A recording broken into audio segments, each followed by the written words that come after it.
Ani dhimma sana miti dhimmi naasoo siluma kanin kana jedheeffani dhimma ulamaa hidha kan na fide siluma naan dhimma caatii miti. Caatii ejjennoo koo ibseera anaaf caatiin haraama anaaf. Ani warra ulamoota caatiin haraama jedhu jalan deema. Haraama miti waxxaatii yookaan shabaaba dargaggeessa akka koof marziidha summii gabaabaadha. Kana ani warra haraama jedhu jala deemeen waan inni ofirratti arge hunda waan hin beekuuf jechuudha. Inni kun isa kana. Ani gabaabaatti wanti dubbataa jiru tokkoffaa aalimni kan gandaa ta'uu hin qabu. Kan kutaa ta'uu hin qabu. Aalimni kan musliimoota addunyaa guutuudha. Aalimni waan aalimni jedhe tokko irratti waan argee jedhe qaba. Abbaan inni kun halaala jedhe waan argee jedhe qaba. Abbaan inni kun haraama jedhe waan argee jedhe qaba. Inni halaala jedhe akka yaanni isaa kabaja argatee xiqqaan guddaan hundi isa leellisutti namni laa ilaaha illallah muhammadur rasulullah jedhe isa haraama jedhe isa leellisu qaba. Namni isa haraama jedhe leellisu tuqamuu isaa hin jaallanne isicha halaala jedhes tuqamuu isaa fedhuu hin qabu. Sababni jarri kun aalimadha. Maali warri mazaaba afurti jira bara. Warri mazaaba arfan wantoota irratti wal dhaban qabu. Wal dhabuun isaanii waan islaamummaa xiqqeessu miti. Islaamummaa waa godhu miti. Sababni akka ilmoomti namaa yaaduma tokkoon deemuu hin qabnedha. Yaada sarara caalu akka fudhatu. Fakkeenyaaf Imaamu Shaafii moo Imaamu Maalikii hadiisni rasuulaa waanan dubbadhe kana dalilli kana caalu yoo dhufe kan koo darbadha dallaa keessan duduba buusaati isicha kan rabbii fi isa kan rasuula rabbii fudhadha achitti xumuradha dhimmi kana. Inni biraan gaafa nuti asirratti baanee sooshaal miidiyaa irratti ulamoota keenya irratti duula bannu warroonni amantaa keenya hin hordofne warroonni biraa duula jabaa isaan irratti banuuf ta'u. Sababa kana aalimni arrabsamuu hin qabu. Aalimni xiqqeeffamuu hin qabu. Aalima warri gandatti galchitan kan gandaa miti. Aalimni kan Arsii miti, kan Harargee miti, kan Wallaggaa miti, kan Jimmaa miti. Sheekalii Jimmaa. Jimmaatti dhalatan malee kan Jimmaa miti.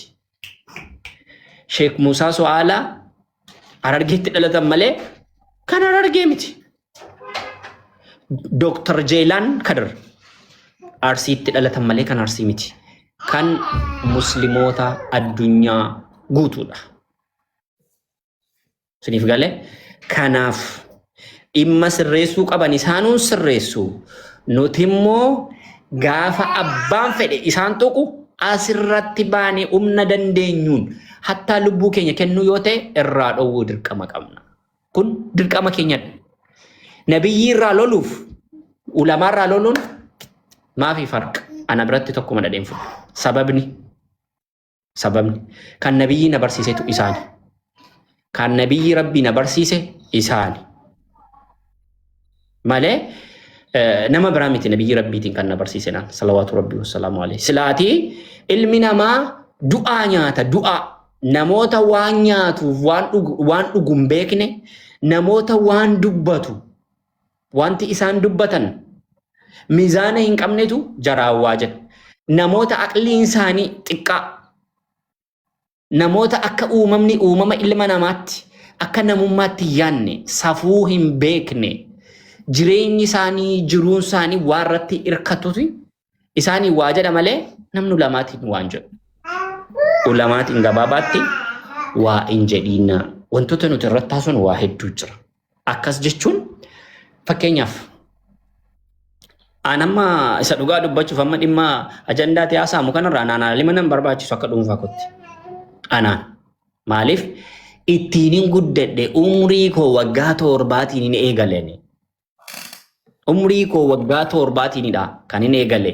Kanaaf ani waan kana laalee wanti kun miidhaa qabaan qabu waan ofii koon dubbachuu danda'a. Namaaf akka ajaa'ibaatti nama ibsuu danda'udha dhimma kanarratti. Akka ajaa'ibaatti. Eddee in eeyyamamu haraamaa miti. Sana miti kan jedhaa jiru. Miidhaa qabaan qabu akka ajaa'ibaatti dhuftanii yoo na gaafattan warroonni miidhaa qabaa fi hin qabu barbaadan kottaa na gaafadhaa miidhaa qabaachuu isaa isinitti hima. tokko. Inni kan biraan kun kan abaluuti sun kan abaluuti inni isin jettan sirrii miti. Wanta kanarraa dhaabbadhaa. Yoon dhaabbattan ta'e isinti ittiin miidhama namni itti isiniif miidhamu hin jiru. Akkasi. Xumureera yaada ko. Ani immoo yaadni kiyya waan namni ilaaluu fi xiinxalu kanarraa xiqqocha aneetiniin yaada beekta.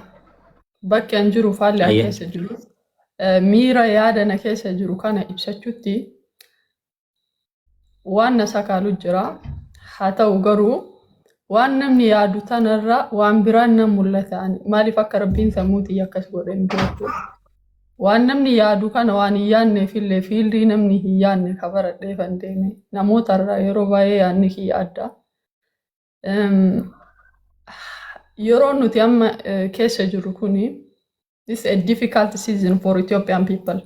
Ummata keenyaaf jechuudha.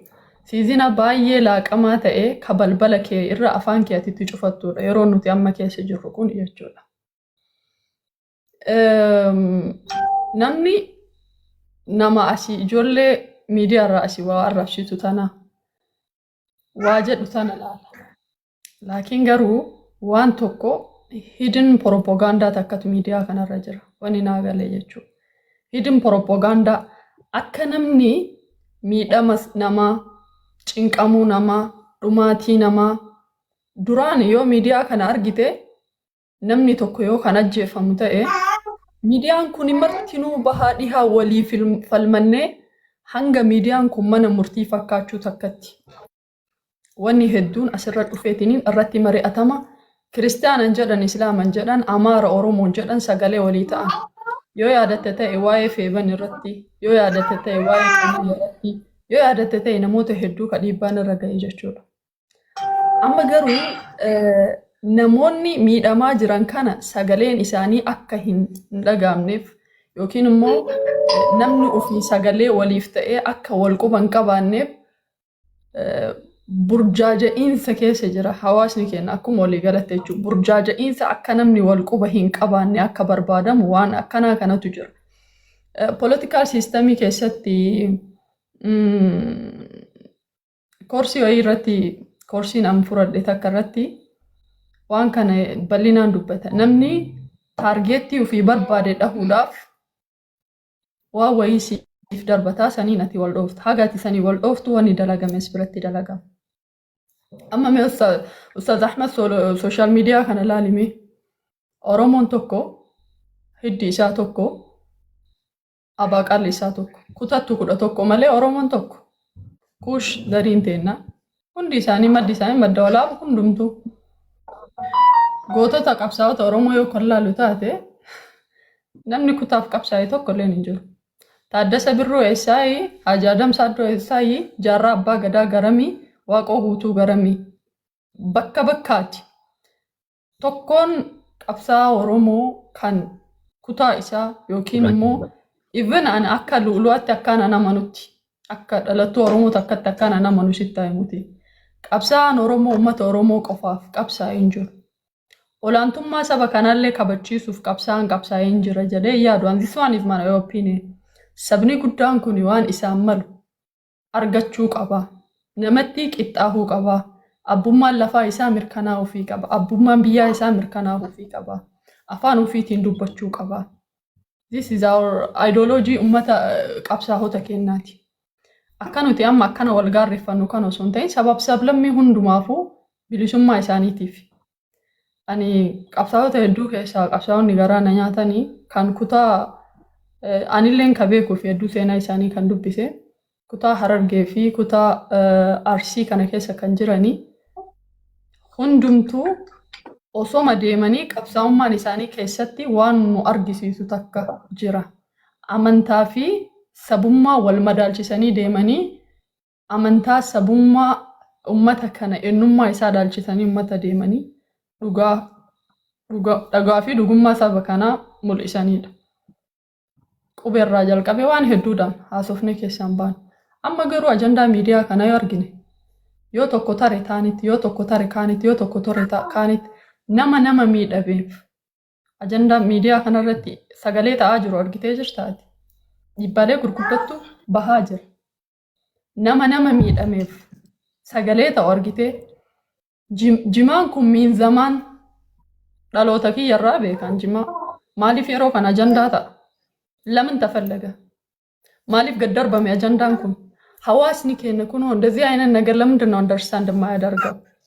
አንሞ ዑለማ አራሌ ኮሚ ጉዳ ቀባ ኡስታዝ አህመድ ይፋ መናጎዲቲ jechu ዑለማ አራ ኮሚን አንቀቡ ዮ ከጅራት ታቴ فلله الحمد والمنه نتي مجلس قمنا مجلس ابدن له قمنا يرو اما كان مجلس عقيده يساتمنو ابدن قمنا اكل ولوات مجلس ابدن قب ولكن مجلس نكون خريفه توائق كان قباتو تاتي حاجة قرتي درية في كرديمان اتدامي حكومة تاركة ديكاتو قدي بحاني حررقي في علماني ناناو برادا كيلومتر قبابات ولي قدي بحاني تيني مصلحة في مفسدة لالاني حكومي كنو دندان سلا نمني دفيتينيني حركة تنديكاتو تردين كنت خلافني أمامي أستاذ أحمد خلافني دور الراتور خلافني أتي إماما مذهب أفراني كيسا إمامني مذهب لما والزيارو ديمي سينا تنندقين والزيارو ديمن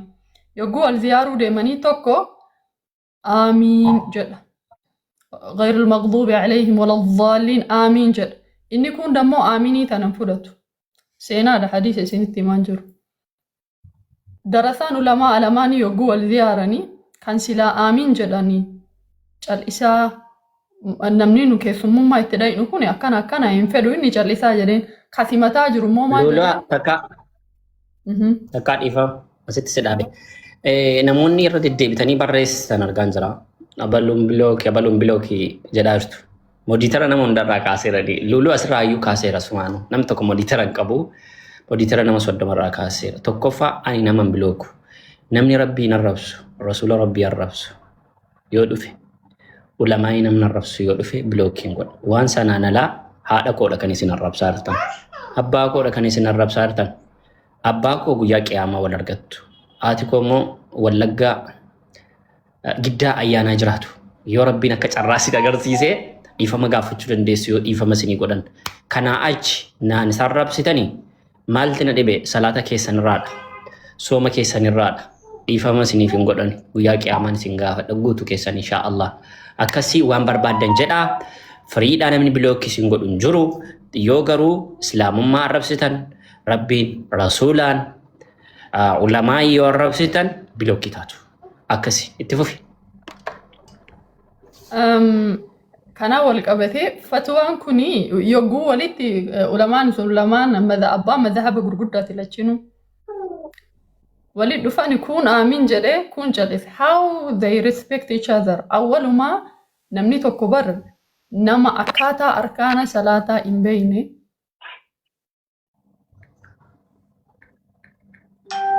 ما قلت شيء أستاذ ميوتي قد أتاو كسمان السلام عليكم داوار رجل ربي كان سيقاشي ميوتي قد وعليكم السلام ورحمة الله وبركاته اتفوفا إيش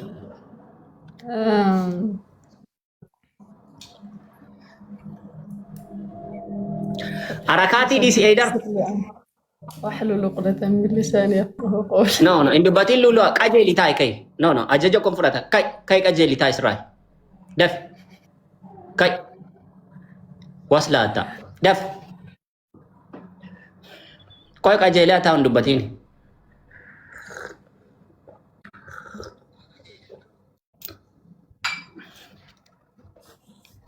aye ittifufa maadako ulamaan kun koree fatwaa qaba koree fatwaa kana walii galeetini ulamaan sun lamaan akkamii wal ziyaare kun aamin jedhe kun hin cal'ise hangam takka nama biraa isaa biraa wal kabajanii Ustaaz Ahmad ani yoo dhugaanatti mijette ummata Harargee waa'ee jimaa irratti isaan miira keessa galuu isaanii kana hedduu ittiin aaru ittilleen aaru fakkeenyaaf waa wahii wayita madaaltu ati bakka isaanii caammaa isaanii keessa dhaabbachuun yeroo takka gaariidha. Limaada fakkeenyaaf osoo بالين دفتي يوكين جما أرسي دفتي دا caatiin haraam qamadiin haraama ka jettu taateeti ummanni sun ni duguugama completely jechuudha ni duguuggaa sanyii irratti adeemsisuudha wakazaalika yoo dhaabbanni isaa parsantii 95 jireenyi isaa waan kanarratti ka hundaa'u ta'e wanni kun በጣም ትልቅ ጊዜ ይፈልጋል osoma waan miidhaa qabte illee yeroo dheeraa takka barbaada furmaata ummata kanaaf lafa kaahanii ምክንያቱም maslahaa ummata jiru kana akkamitti akka ummata kanaaf furmaata kaahamu laalamuu qaba angaruu waan takka irratti waliin galu ustaas wanni nan irratti waliin galle maalidha godina harargee qofa keessa jimaan jiraa warri jedhee yaadu kana ani yaada kanan fudhadhu ምክንያቱም godinaalee oromiyaa hunda keessa jira anamma hanga miidiyaa kanarra dhufeen akka persentaan guddaan achi jiru arke malee baale gaasara zeefata laga gaasara jaarraa hin jira caatiin ibn laga gaasara bika caatii qofaan itti beekamu jiru caatii ajaa'iba caatiin naannaa keenyaa inumaa caatii dheeraadha iyyuu caatii yoo beetanii jiraattan muka baala wanni gurguddaa qabu jechuudha hinjira naannaa kennallee naannaa hundaan jira caatiin achi biraa miti garuu itti fayyadamni isaanii garaagarummaan ammallee akkaataa itti fayyadama ummatni harargee jimaa kana itti fayyadamuu fi naannaa keenya itti fayyadamu wal dhaba baay'ee wal dhaba akkaataan isaa maaliif siin jedha waan kana hawaasa harargee kana wajjin jiraadhee beekaa jechuun parsanaalii lafarratti jechuudha naamusni isaan bakka sanii qaban akkaataan isaan itti fayyadaman completely different from us haqaara takka fudhanii nama 10 mana kana keessa waliif qoodu malee akka nuti amma haqaara 5 haqaara 6 ummanni keenya gadi dha'u kana akkanaa miti so ummata kanaaf illee ol bahee nam tokko akkas jechuun duratti furmaata waaraa ummata kanaaf ta'e ummata harargee jechuun anaafillee obboleessa ahmad siifillee obboleessa jireenya isaaniiti achirratti hundaa maal ta'e jennaan yoo nuti amma ol kaanee akkana akkas jenneen namni as biratti miidhamuu danda'a namni guyyaa kana yoo wanni kun kararraa qabame nyaatee buluu hin dandeenye jiraachuu danda'a an kana hunda duratti namni martinuu bakka qaba fakkeenyaaf sirna gadaa oromoo keessaa qoqqoodamiinsa umrii fi akkaataa bakka namootaaf kahamu jira waan san hedduu takka keessa kiyyatti appreciate godhadhaan ani dhimmi na ilaallatu waan hawaasa fayyadu irratti yookaan yoo dhiibbaa qabaate amma fakkeenyaaf caatiin haraam ta'e halaal ta'e sun waan biraati yoo inni rakkina qabaate bunarraallee rakkina inni qabu dubbadha fakkeenyaaf midhaan yookiin wantoota ashagamanii gurguraman ka rakkina qabantu jira ka garuu halaalaaf haraamni isaa wal nama gaafachiisa hin dubbatta waan akkanarraa السلام عليكم ورحمة الله وبركاته. أستاذ أحمد وعليكم السلام ورحمة الله وبركاته. وان إنجلو أنا يوال إنتورم بربار إذا قلقل إشي منا إشي تيوان إنتان إذا غيره كسوغا مقاية الفلك مني. Koi mbay tay rakon gabu. Nama tayo gama rabbi arabsi solin taon dando. Sorry. يا سلام. جالني gama rabbi suwate sarani qalitti difama Ona gadi bu'i tigara birade miyasa yani ni intan malat sram alfalig nawas birat. Rabbi si khala fi ستة ربي جلاتي جذبة. سلاني وبتي دلالة مجرد أدلة. أستاذ. Sidani kan fide galche. Malta nagalan jiru barna. Bakka qoy gada isheen haa xumurtu inshallah. Waan irraa dubbataartu lulu waan haa xumurtu achi booda maal targame seedhumoo achi booda sun rakkoon qabu. Tole. Ayya.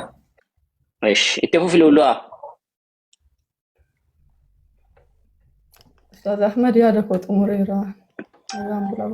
لا وان انا ميتي كون قالشي ترى قاعد لولو انا ميتي ايداتو قالشي انا قالشي نمني مرتينو لا استاذ احمد دغفدو نمني مرتينو ميرا متى يساق بشي قال ميديا كنرا ميرا متى يساق نمني تكلين جوچودا نمني تكلين ارغما ربي ربسي اكايني امنو فدو شتيماتي እንዲሳደቡ ታልፈልግ ማንጀቻ ተካከነም ለርጋማ ረቢ ትንጀዱን በርባዱ ሁሉም የራሱ ምክንያት ሊኖረው ይችላል ግን እንደንደዋል ነምኒ አከርጋማ ረቢ ትመነና ማሴኔ ዋጀር እንደንደዋል ይሄ የራሴ እንትን ነው ሲገለ የሆነ እኔን ስለበን ችግር የለውም ግን ነምን ዱፈቲን ሲቃለ ማይኪ በነኒ ደገፈተኒ ሀገንም ደገፈቱ ይጉ የደገልገለከቲ ቡሌና ቤክ እኔ አልችልም ሲገለ ከብራደ እንደው ደንዳ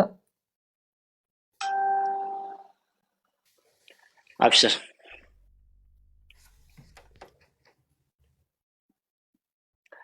اتفقوا في ما انت دوري تؤمر ابشر ابشر ابشر اجيني في رحمن ربي سان رحاجراته قرا ونيك التسريب عليكم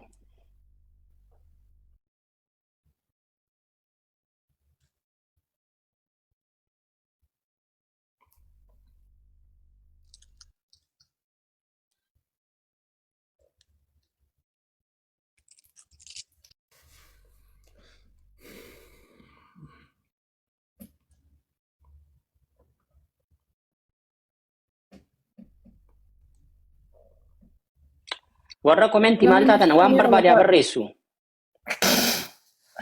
أعوذ بالله من الشيطان الرجيم هلهم سو يراسو مكنيات لنورا ويشلال سيقالي يوكان الدعاء يوكان مسان تدعاء نمني رقم ربي نبرت الرفسون في سيقالي مناقشة متي وان في تقوشو دندي تقارو نبرت يتي رقم ربي أكنا من الرفسو أنين دندو رقالاتا ورقالات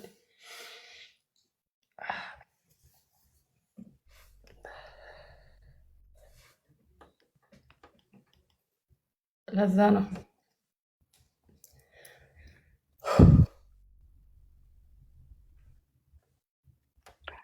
هي لولوا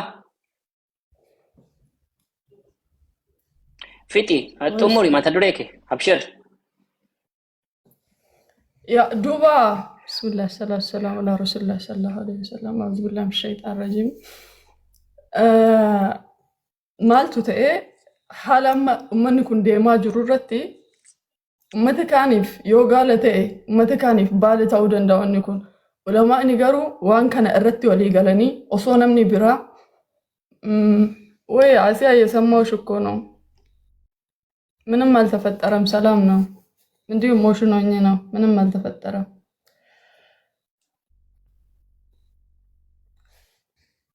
علماءني وان علماء أكا إسان فكاتوتي حكمي إسان الرائقم كأمة هنداميني قوشو دندان لكن قارو أكا أنا أكا سيهي هيدراتا ونمني برا وان كان كيستي وان كوني سياسة متي أمنتيد قال وكيلاني متي نقلي داني ملي أقلي داني متي أمنتا إسلاما كاتتدينتو في توقع فرأتي سي توقع ليفتو متي أكا سنجد أني فرأتا ملي أكا يادا كيتيتي موديفيكيشن نقول أمتا أمنتا مسلمة موديفاي انتاتو أكا أني يادوتي أكا أتي يادوتي مرتينو حديثة غرا فئري لبويسا أمنتا هاركي ساني متي أمنتا سنجدشو اليوم أكملت لكم دينكم وأتممت عليكم نعمتي ورضيت لكم الإسلام دينا ربين جديرا دينا قوتا ما كان ربين وكني إسا أمو أكا علماء نجدتي أن اللين أتلين هندم تفرأتشو دندو رقم خلاف ندران جرا أني بر خلاف كنامتي نتبر يقو حديث كران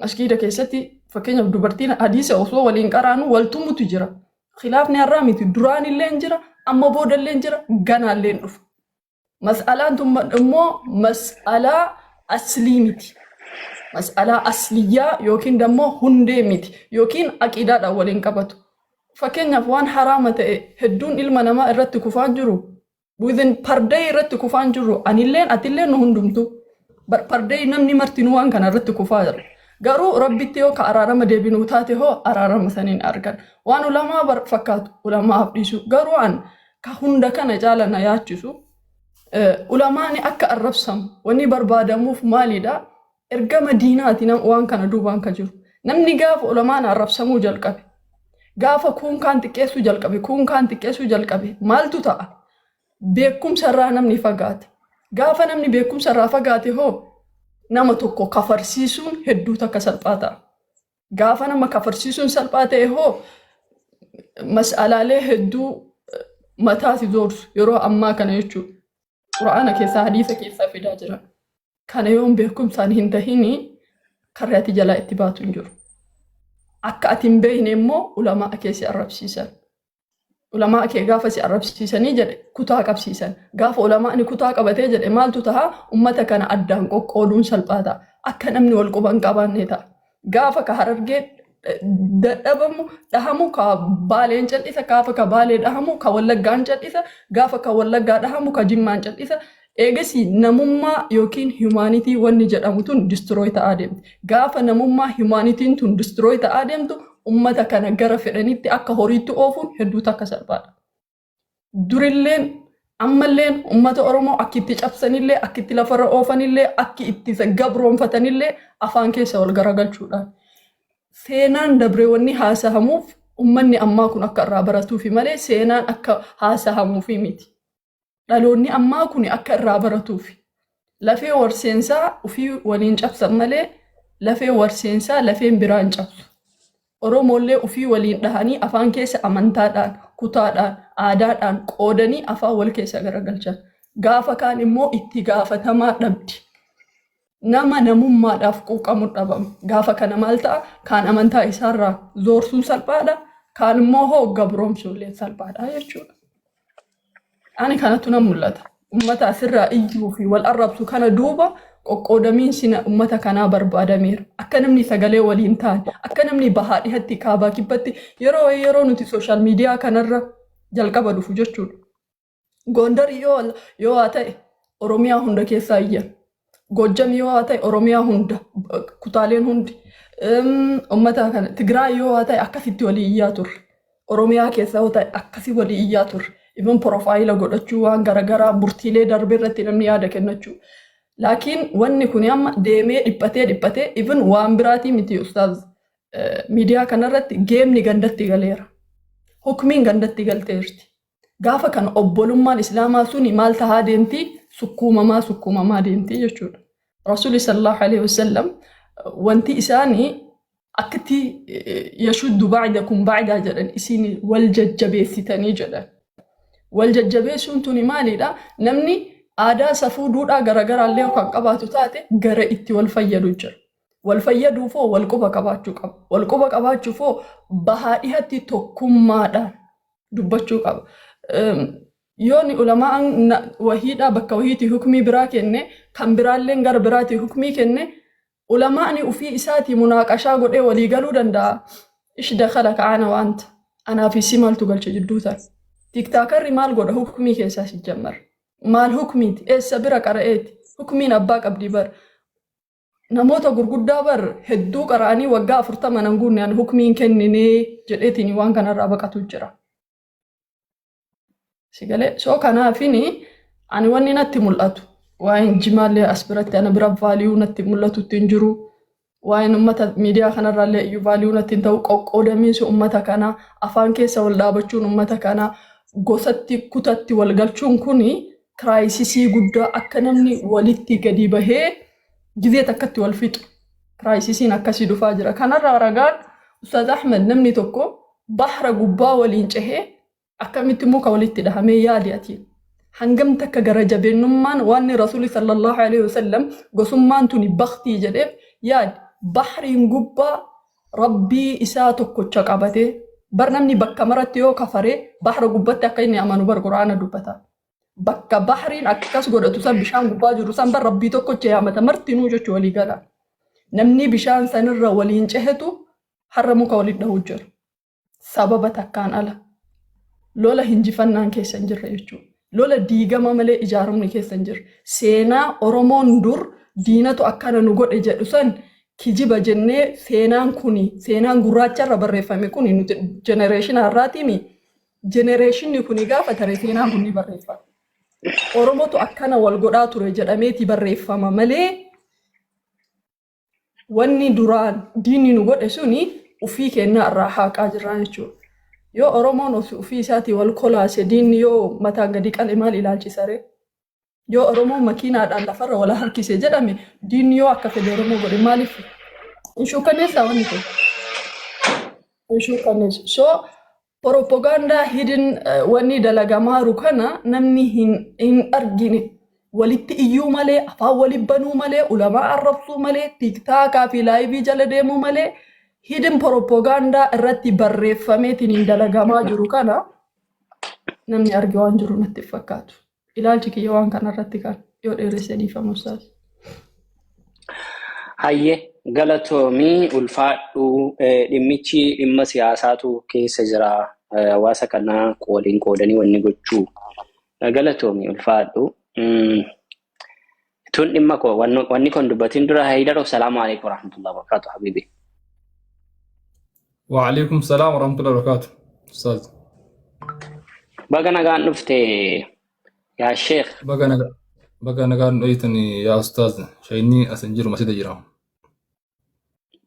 ما لي مسجد كيستي مسجد كيس أغادي بو تانان مركان أغادي بو كبا نكراس قرات الرجل ولي قبال أما يومو إيه ما شاء الله إنما نويت نمو ياد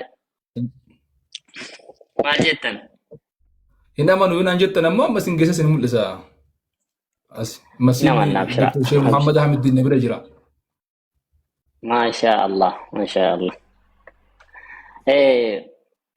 دبري سيف لانا سيبودا نانيادا كويب سادا اتفو في وانتي الرادو بتاجر ركوني قباب متي سيغالي رانا اتفاقاتا واتتا تسقرا يادا كتا يجيجي يا هو دايرا غلطو ما داول فات داي چاتي أني سلا ريفي روسون كرمنا لفاجر رايا تكو يادا دينتو رايا ديك دمافا رايا ديك دمافا يا عبد الله يا أنمن نما أصول رديمتي الله فسيتي خاجد إنسان أصول يادك سنبودرة النشيدة سن هواسها نافير نمني قلبي الله فتو أمي بي واغلو في دندا يادا جرك ليسا كمي تكاول كيسو ميسا والأستنى قدات رنجي جوخية فيديوش أستاذ خيني شي عبد السلام خديس لغي فچانو لي yaada isaanii tokko akka malee naaf ta'ee fi kan jaalladhe tokko maalidha? Uummanni amma ijaa fi gurra hin qabu. Namni maal akka haasa'uu fi maal akka dhiisu wallaalee jira. Hulaan itti yaaduu fi itti ilaaluudha nama hunda keenya harkaa badee jira waan ta'eef silaa rakkoo keenya amma ulamaa'iin teenya hubattee akka nuti miira keessa gallee isaanii waajjirnee rabbiin nu galaafanne. Akka tasa gandummaa miira gandummaadhaa miira naannummaadhaa keessa gallee isaanii waajjirnee akka foon isaanii sun minitu hin taane isaanummaan silaa ilaalanii mala wayii nu godhanii akka amma diimaa jirru kanatti yoo rabbi rahmata nu godhe malee yoo ulamaa'illee bifa kanaan waa jechaanii ijoolleen keenya badoo baadiyyaa keessatti saharaa Sacuud Arabiyaa keessattis bifa saniin makiinatti wal hiitee makiinaa mazraa keessatti arabni itti kennee meeshaadhaan guuri jedheenitti wal harkisanii sanillee achitti argaa kanas asitti yoo agarre xiqqoosii haalli kun ulfaataa deemaa jira waan ta'eef silaa isaanummaan waan godhanii fi waan jedhanis hin beekan waan ta'eef silaa ulamaa'in teenya ummanni kun isaanii waa jedhee ani akka du'a kiyya beekutti hin beekaa namni ulamaa'iidhaan waa jedhe akka inni batu. Akka galaafatamu nan beeka dhibbatti hin beeka.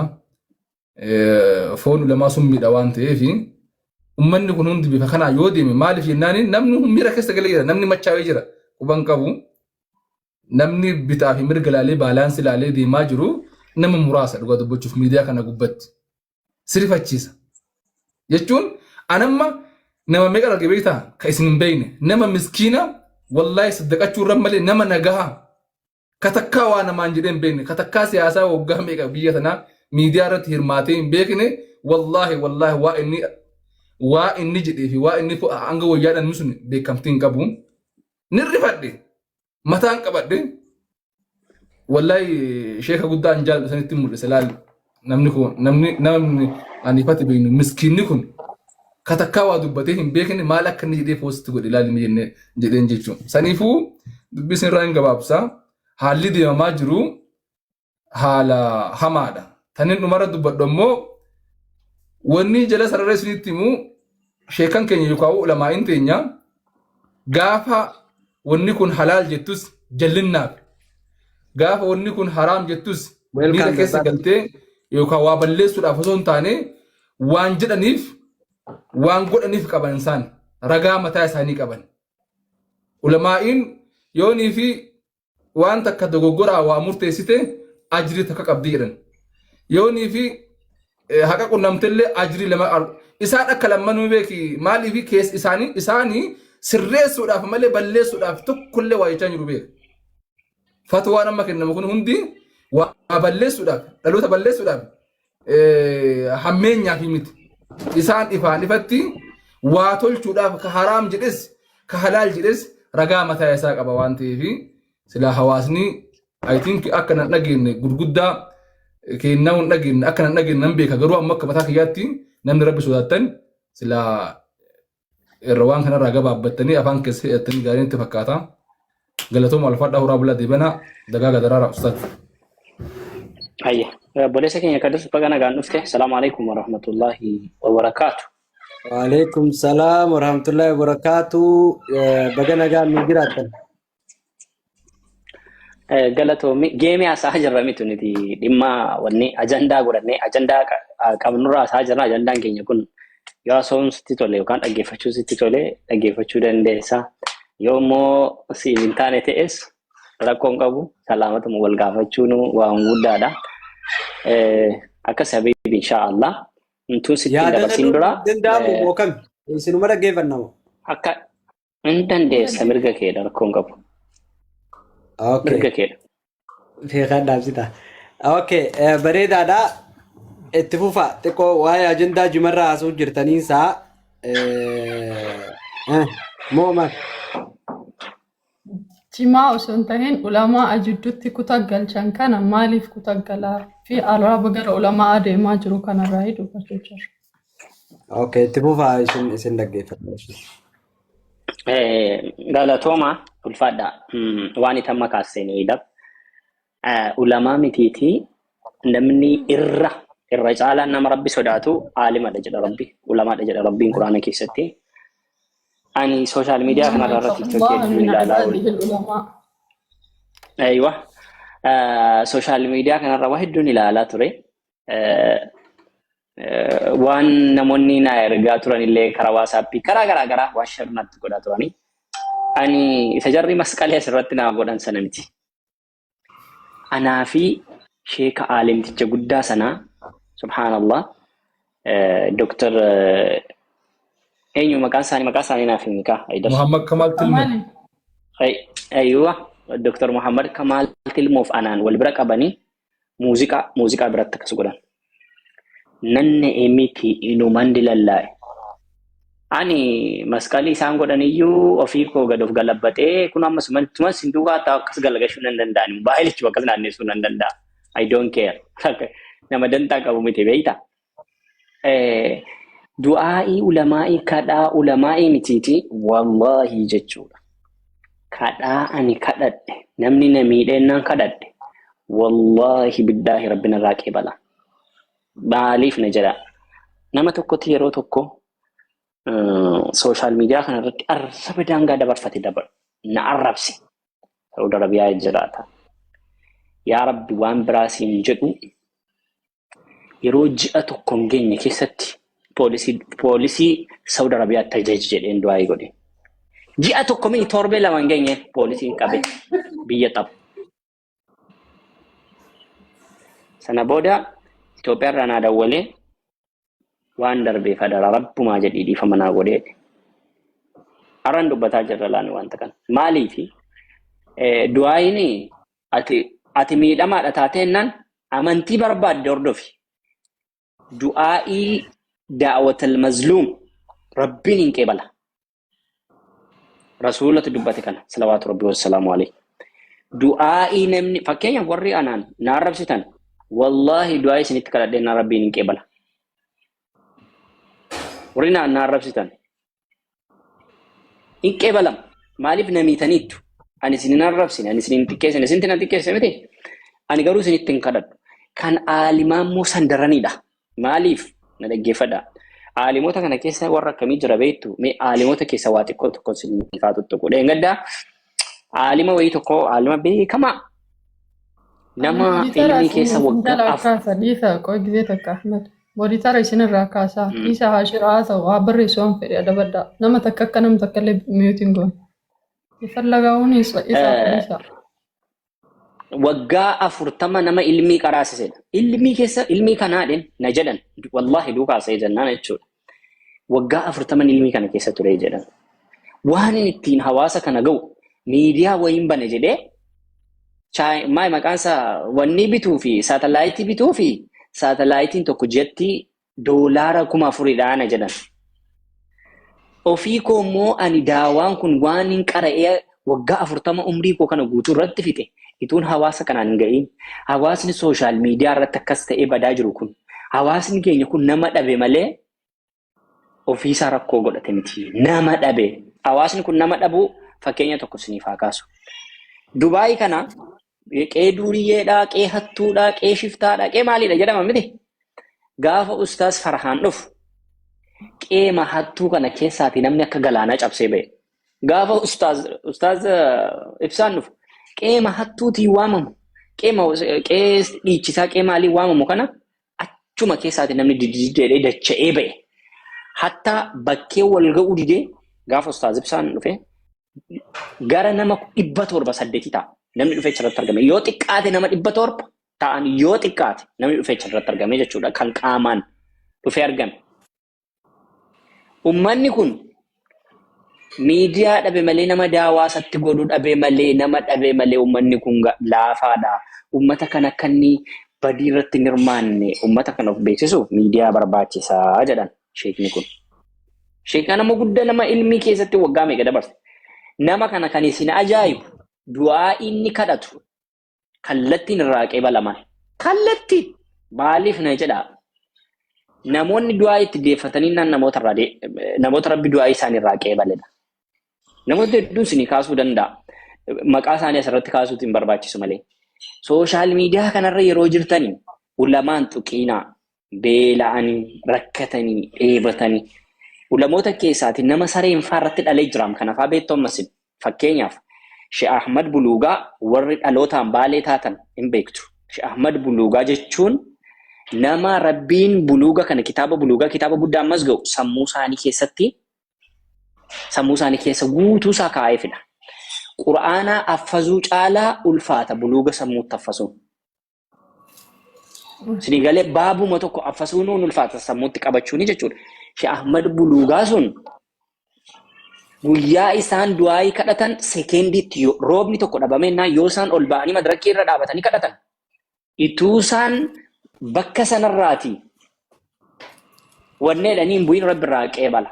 Kanaaf akkuma yeroo du'aayii isaan namaa kadhatan namaa qeebalamu gaafa jarri namatti kadhatanillee irraa qeebalama. Sababni dhaggeeffadha.